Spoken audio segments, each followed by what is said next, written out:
নমস্কার, শুভ সন্ধ্যা। মায়ের সমস্ত ভক্তবৃন্দদের মায়ের গৃহ মন্দিরে স্বাগত জানাই। বড়দেরকে জানাই আমার ভক্তিপূর্ণ প্রণাম, ছোটদেরকে জানাই প্রাণের ভালোবাসা, আন্তরিক শুভেচ্ছা। পবিত্র সন্ধ্যায় শ্রী গুরু বন্দনা দিয়ে শুরু করছি।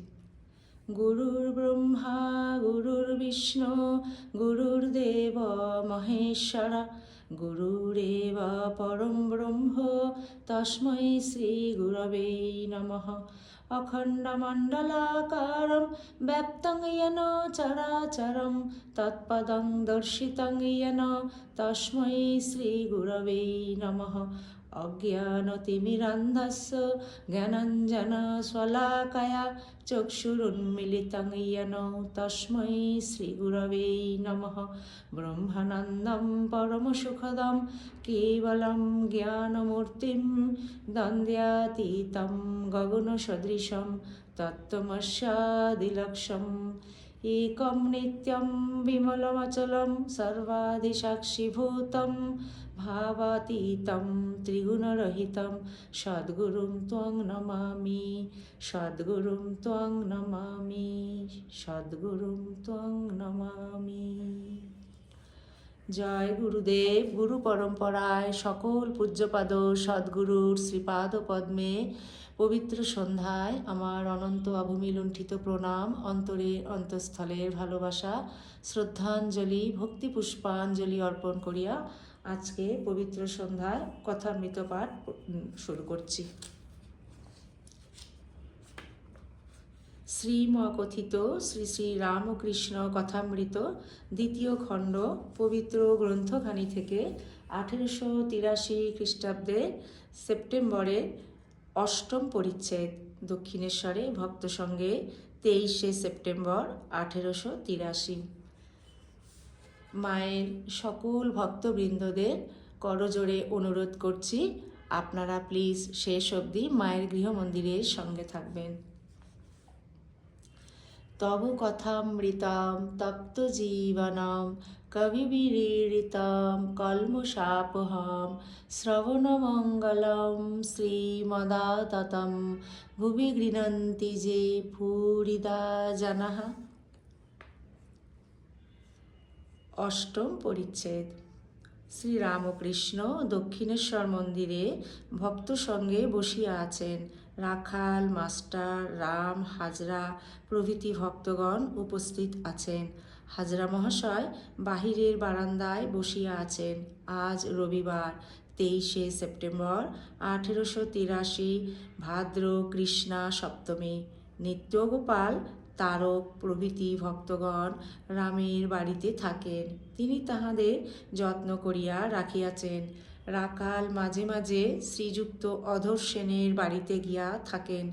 নিত্যগোপাল সর্বদাই ভাবে বিভোর। তারকেরও অবস্থা অন্তর্মুখ। তিনি লোকের সঙ্গে আজকাল বেশি কথা কন না।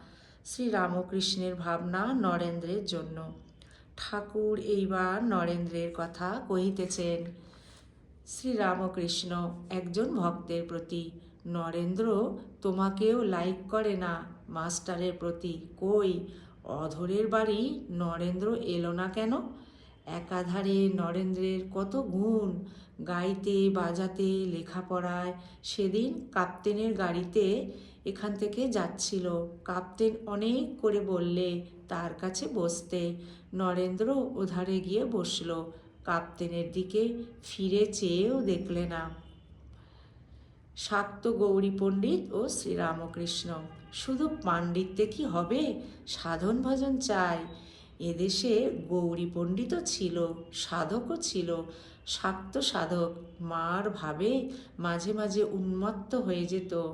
মাঝে মাঝে বলতো, হারে রে হারে রে রে, হারে রে রে রে রে, নিরালম্ব লম্বোদর জননী কম ইয়ামি শরণম।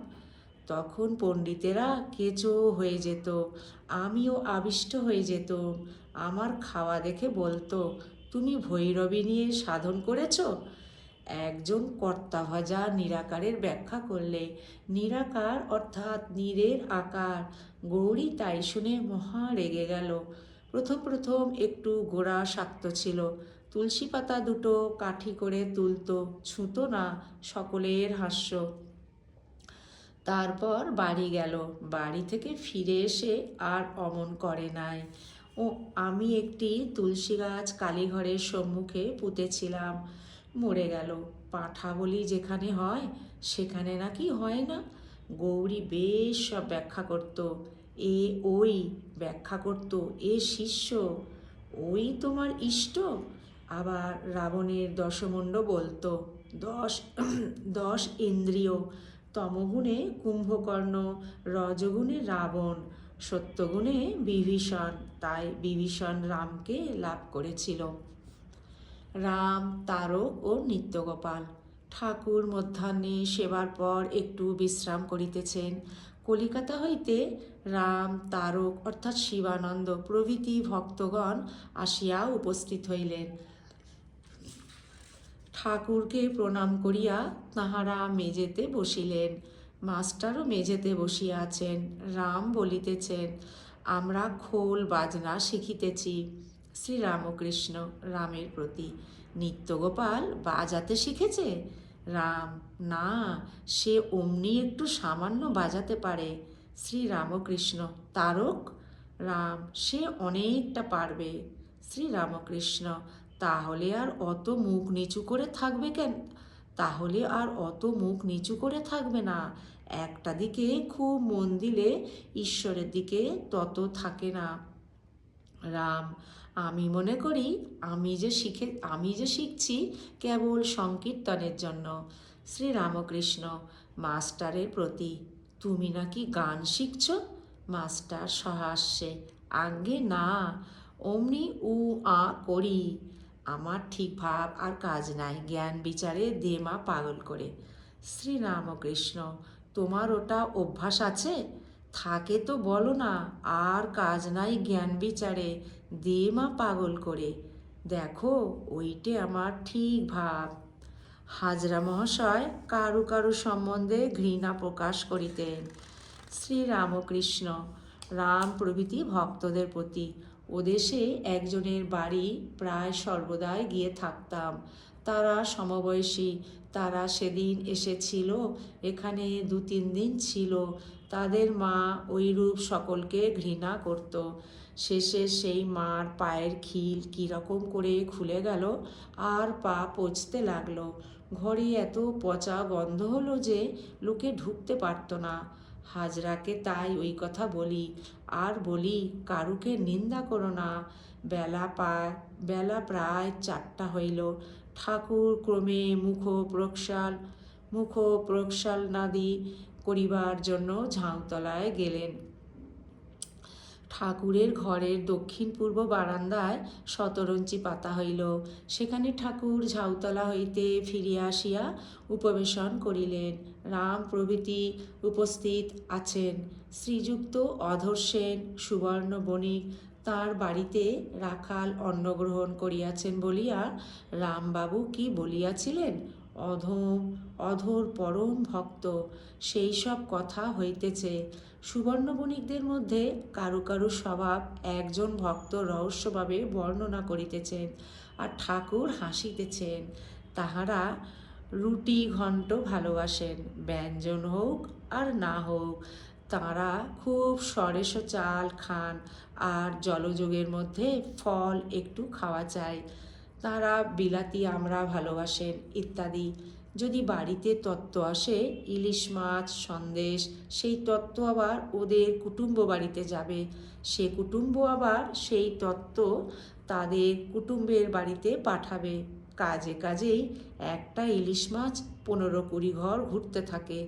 মেয়েরা সব কাজ করে, তবে রান্নাটি উড়ে বামুনে রাঁধে। কারু বাড়ি 1 ঘন্টা, কারু বাড়ি 2 ঘন্টা, এই রকম। একটি উড়ে বামুন কখনো কখনো 4-5 জায়গায় রাঁধে। শ্রীরামকৃষ্ণ হাসিতেছেন, নিজে কোনো মত প্রকাশ করিতেছেন না। সন্ধ্যা হইল। উঠানে উত্তর পশ্চিম কোণে শ্রীরামকৃষ্ণ দণ্ডায়মান ও সমাধিস্থ। অনেকক্ষণ পরে বাহ্য জগতে মন আসিল। ঠাকুরের কি আশ্চর্য অবস্থা! আজকাল প্রায়ই সমাধিস্থ। সামান্য উদ্দীপনে বাহ্য শূন্য হন। ভক্তেরা যখন আসেন তখন একটু কথাবার্তা কন, নচেত সর্বদাই অন্তর্মুখ। পূজা জপাদি কর্ম আর করিতে পারেন না। শ্রীরামকৃষ্ণের কর্মত্যাগের অবস্থা। সমাধি ভঙ্গের পর দাঁড়াইয়াই জগন্মাতার সহিত কথা কহিতেছেন, বলিতেছেন, মা, পূজা গেল, জপ গেল, দেখো মা, যেন জড়ো করো না, সেবক রেখো। মা, যেন কথা কইতে পারি, যেন তোমার নাম করতে পারি, আর তোমার নাম গুণকীর্তন করব, গান করব মা। আর শরীরে একটু বল দাও মা, যেন আপনি একটু চলতে পারি, যেখানে তোমার কথা হচ্ছে, যেখানে তোমার ভক্তরা আছে, সেই সব জায়গায় যেতে পারি। শ্রীরামকৃষ্ণ আজ সকালে কালীঘরে গিয়া জগন্মাতার শ্রীপাদ পদ্মে পুষ্পাঞ্জলি দিয়াছেন। তিনি আবার জগন্মাতার সঙ্গে কথা কইতেছেন। শ্রীরামকৃষ্ণ বলিতেছেন, মা, আজ সকালে তোমার চরণ দুটো ফুল দিলাম, আজ সকালে তোমার চরণে দুটো ফুল দিলাম, ভাবলাম বেশ হলো, আবার বাহ্য পূজার দিকে মন যাচ্ছে। তবে মা, আবার এমন হলো কেন? আবার জ্বরের মতো কেন করে ফেলছো? ভাদ্র কৃষ্ণা সপ্তমী, এখনও চন্দ্র উদয় হয় নাই, রজনী তমসাচ্ছন্ন। শ্রীরামকৃষ্ণ এখনও ভাবাবিষ্ট। সেই অবস্থাতেই নিজের ঘরের ভিতর ছোট খাটটিতে বসিলেন, আবার জগন্মাতার সঙ্গে কথা কইতেছেন। ঈশানকে শিক্ষা, কলিতে বেদমত চলে না, মাতৃভাবে সাধন করো। এইবার বুঝি ভক্তদের বিষয়ে মাকে কি বলিতেছেন? ঈশান মুখোপাধ্যায়ের কথা বলিতেছেন। ঈশান বলিয়াছিলেন, আমি ভাটপাড়ায় গিয়া গায়ত্রীর পুরস্চরণ করিব। শ্রীরামকৃষ্ণ তাকে বলিয়াছিলেন যে কলিকালে বেদমত চলে না, জীবের অন্নগত প্রাণ, আয়ু কম, দেহ বুদ্ধি বিষয় বুদ্ধি একেবারে যায় না, তাই ঈশানকে মাতৃভাবে তন্ত্রমতে সাধন করিতে উপদেশ দিয়াছিলেন। আর ঈশানকে বলেছিলেন, যিনি ব্রহ্ম, তিনি মা, তিনি আদ্যা শক্তি। ঠাকুর ভাবাবিষ্ট হইয়া বলিতেছেন, আবার গায়ত্রীর পুরস্চরণ, এ চাল থেকে ও চালের লাভ, কে ওকে ও কথা বলে দিলে? আপনার মনে করছে আচ্ছা একটু পুরস্চরণ করবে মাস্টারের প্রতি। আচ্ছা, আমার এসব কি বাইরে না ভাবে? মাস্টার অবাক হইয়া দেখিতেছেন যে ঠাকুর শ্রীরামকৃষ্ণ জগন্মাতার সঙ্গে এইরূপ কথা কহিতেছেন।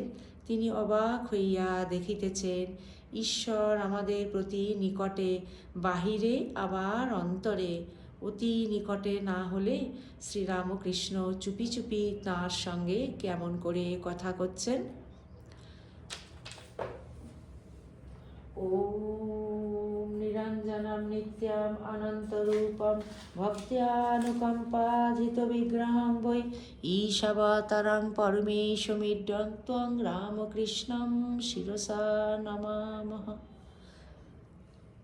ওম শান্তি শান্তি শান্তি, হরি ওম তৎসৎ। শ্রীরামকৃষ্ণার্পণমস্তু।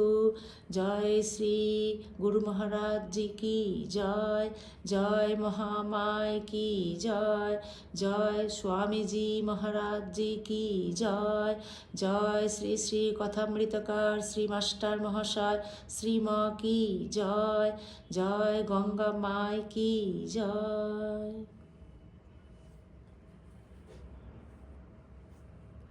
মায়ের সমস্ত ভক্তবৃন্দ, পবিত্র সন্ধ্যায় শ্রীমকথিত শ্রী শ্রী রামকৃষ্ণ কথামৃত আজ এই পর্যন্ত।